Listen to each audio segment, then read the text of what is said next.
आज हम चर्चा करेंगे बजट के बारे में। बजट आपके तकरीबन हर भर्ती के करंट जीके का भी विषय रहने वाला है। इसके अलावा इससे कुछ इतिहास से जुड़े हुए प्रश्न भी आ सकते हैं। तकरीबन आप एसएससी, जीडी, अग्निवीर या किसी भी केंद्र सरकार के लेवल की भर्ती की तैयारी करते हैं तो आपके लिए बजट एक कम से कम एक क्वेश्चन का तो टॉपिक है। तो आपको मैं बता देना चाहता हूँ बजट 2024-25 के बारे में हम आज के इस वीडियो में चर्चा करेंगे। सबसे पहले हम बताते हैं बजट होता क्या है। आमतौर पर हम बजट का मतलब होता है एक वित्तीय वर्ष के अंदर होने वाले आय व्यय के खर्चे का पूर्वानुमान लगाकर और उसका लेखा जोखा पेश करना। भारतीय संविधान में बजट शब्द की कहीं पर भी कोई चर्चा नहीं है। कुल मिलाकर बजट सिर्फ एक भाषण मात्र है जो कि देश का वित्त मंत्री संसद भवन में देता है, जिसमें बताता है कि इस आने वाले वित्तीय वर्ष में हम इतना अनुदान प्राप्त करेंगे और इतना देश के विकास कार्यों के लिए खर्च करेंगे। बजट में से ना तो पैसा निकलता है ना पैसा बढ़ता है। उसके लिए सरकार को अपने कार्यक्रम क्रियान्वयन करने पड़ते हैं, टैक्स कलेक्ट करना पड़ता है, उसकी योजना बना के अनुदान अलग अलग विभागों को देने पड़ते हैं। तो बजट सिर्फ एक भाषण मात्र है। और अब बजट के बारे में हमारे संविधान के किसी अनुच्छेद में चर्चा नहीं है, लेकिन अनुच्छेद 112 में बजट को एनुअल फाइनेंशियल सिस्टम AFS के रूप में प्रेजेंट किया गया है। एनुअल फाइनेंशियल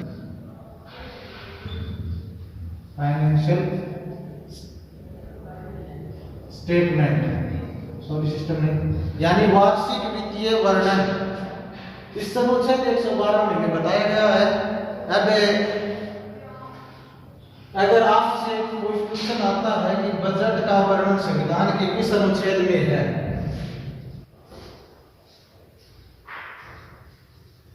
संविधान के किस अनुच्छेद में है, तो आप उसका जवाब करेंगे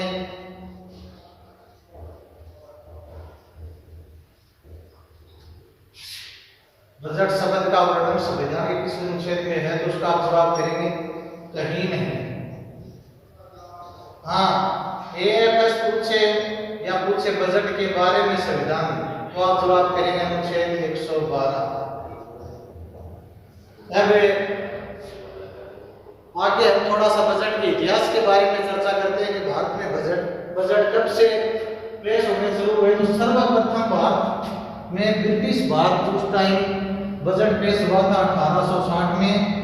उस टाइम ब्रिटिश भारत में बजट पेश करने वाले अधिकारी थे जेम्स निक्सन, जिन्होंने सबसे पहले 1860 में बजट पेश किया था भारत में। उसके बाद आजाद भारत का पहला बजट 1947 में षणमुख चेट्टी के द्वारा प्रस्तुत किया गया। ये आजाद भारत का पहला बजट था।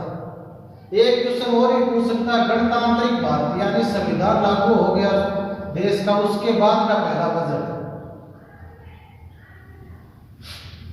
इसमें लिख सकता है गणतांत्रिक भारत का पहला बजट। तो गणतांत्रिक भारत का पहला बजट उस टाइम के वित्त मंत्री थे जॉन मैथाई 1950। उन्होंने 1950 में जॉन मैथाई ने गणतांत्रिक भारत का पहला बजट पेश किया था। इसके अलावा आपके बजट के इतिहास से जुड़े हुए प्रश्न, सबसे ज्यादा बार बजट पेश करने वाले, सबसे ज्यादा बार बजट, तो सबसे ज्यादा बार बजट पेश करने वाले हैं मोरारजी देसाई, जिन्होंने 10 बार बजट पेश किया। देसाई 10 बार। अब हम बात करते हैं वर्तमान के बजट की। तो इस वक्त हमारी वित्त मंत्री हैं निर्मला सीतारमण। लेकिन यहाँ मैं आपको एक बात और बता देना चाहता हूँ कि अगर आपसे प्रश्न पूछे कि बजट पेश करने का अधिकार किसको है, AFS जारी करने का अधिकार किसको बजट पेश करने का, तो वो है भारत के राष्ट्रपति, भारत का राष्ट्रपति बजट पर अपनी वो रखता है, अधिकार रखता है। और भारत के राष्ट्रपति द्वारा किसी भी मंत्री को बजट पेश करने के लिए कहा जा सकता है। अनुमति मिलने वाला मंत्री,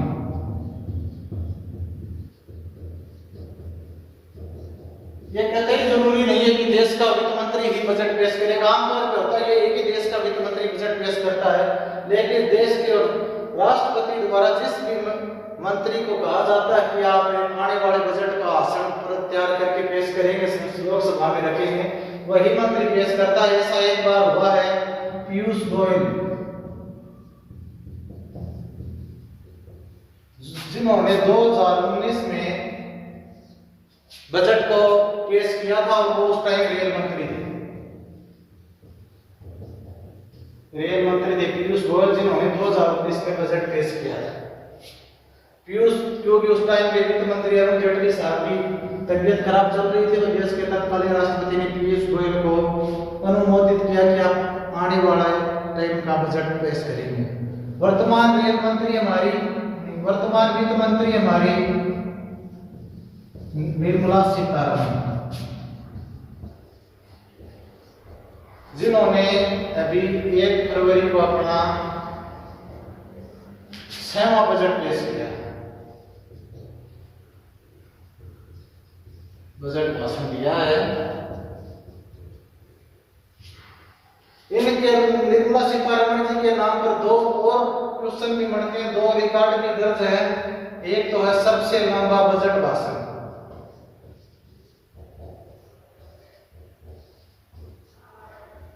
सबसे लंबा बजट भाषण इन्होंने 2021 के बजट को पेश करते टाइम 2 घंटे 40 मिनट का बजट भाषण दिया था। 2 घंटे 40 मिनट, तकरीबन 160 मिनट का इन्होंने बजट भाषण दिया। और वर्तमान बजट जो 2024-25 का बजट है, वो इन्होंने आज अब तक इतिहास का सबसे छोटा भाषण देने के नाम है, सबसे छोटा बजट भाषण। वो भी निर्मला सीतारमण जी के नाम है। तकरीबन 58 मिनट में इन्होंने 2024-25 का बजट पेश किया। इस बार का जो बजट है, उस बजट को हम कहते हैं अंतरिम बजट।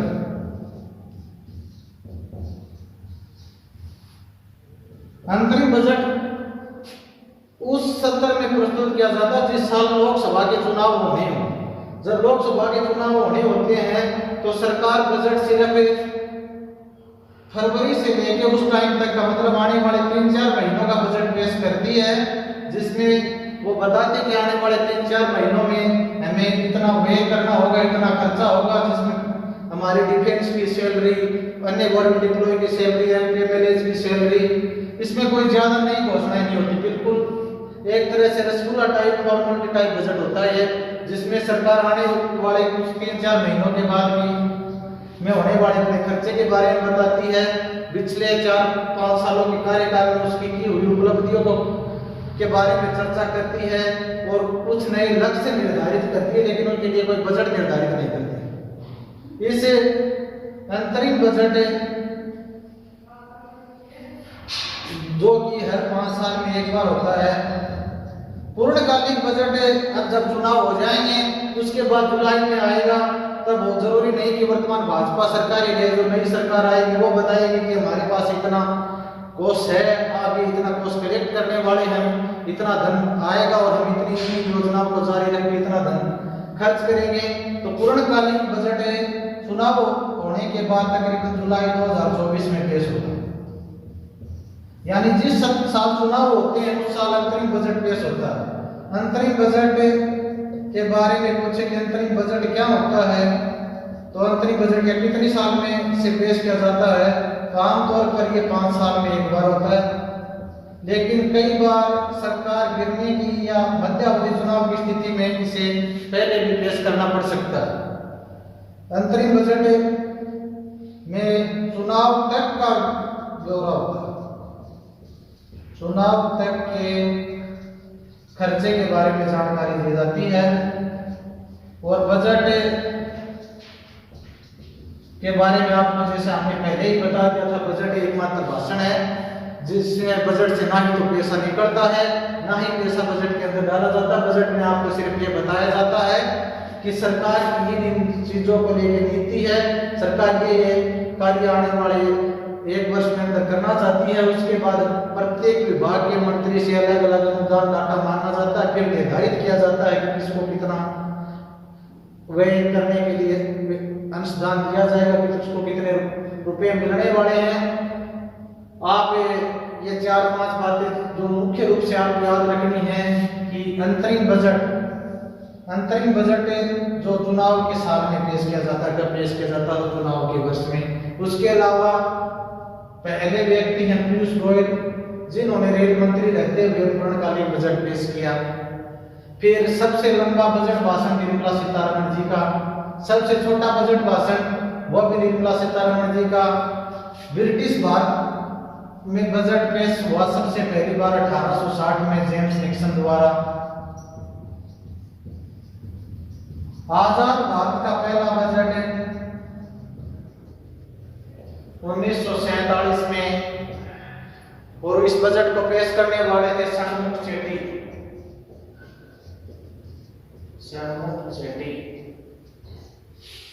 गणतांत्रिक भारत रिपब्लिक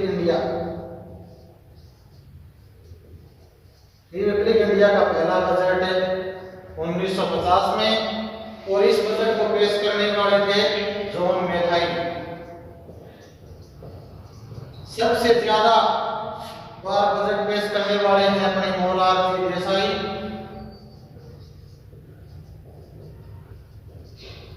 एक और अहम बात तो आपको याद रखनी है कि पहली महिला कौन थी जिसने बजट पेश किया। तो पहली महिला जो कार्यवाहक वित्त मंत्री थी, कार्यवाहक वित्त मंत्री यानी पूर्णकालिक वित्त मंत्री नहीं थी, श्रीमती इंदिरा गांधी। भारत में सब एकमात्र प्रधानमंत्री हुई अभी तक महिला, वही पहली महिला थी जो कार्यवाहक वित्त मंत्री के रूप में उन्होंने बजट पेश किया था, श्रीमती इंदिरा गांधी ने। उसके बाद अगर आप कोई पूछे भारत की पहली वित्त मंत्री, कार्यवाहक वित्त मंत्री निर्मला गांधी, पहली महिला वित्त मंत्री तो वो निर्मला सीतारमण ही होगा, जो पूर्णकाल के लिए वित्त मंत्री बनी, जिन्होंने अपना कार्य पूरा किया। 5 साल के कार्यकाल में 6 बार इन्होंने बजट भाषण दिया। सबसे लंबे बजट भाषण का रिकॉर्ड भी निर्मला सीतारमण जी के बाद वहां में सबसे छोटे बजट भाषण 58 मिनट का, जो इस बजट में निर्मला सीतारमण जी ने दिया। आजाद भारत का पहला बजट षणमुख चेट्टी, गणतांत्रिक भारत का पहला बजट 1950 में जॉन मैथाई, और सबसे ज्यादा बार बजट पेश करने वाले हैं मोरारजी देसाई, जिन्होंने 10 बार अब तक लोकसभा में बजट पेश करने का रिकॉर्ड जिनके नाम पर दर्ज है। आज के वीडियो में इतना ही। कल हम फिर चर्चा करेंगे बजट 2024-25 में हमें सरकार ने किन योजनाओं के बारे में सूचना दी, क्या युवाओं को मिला है, क्या किसान वर्ग को मिला है, और कितना आय व्यय का 58 मिनट के भाषण में निर्मला सीतारमण जी ने ब्यौरा दिया। धन्यवाद।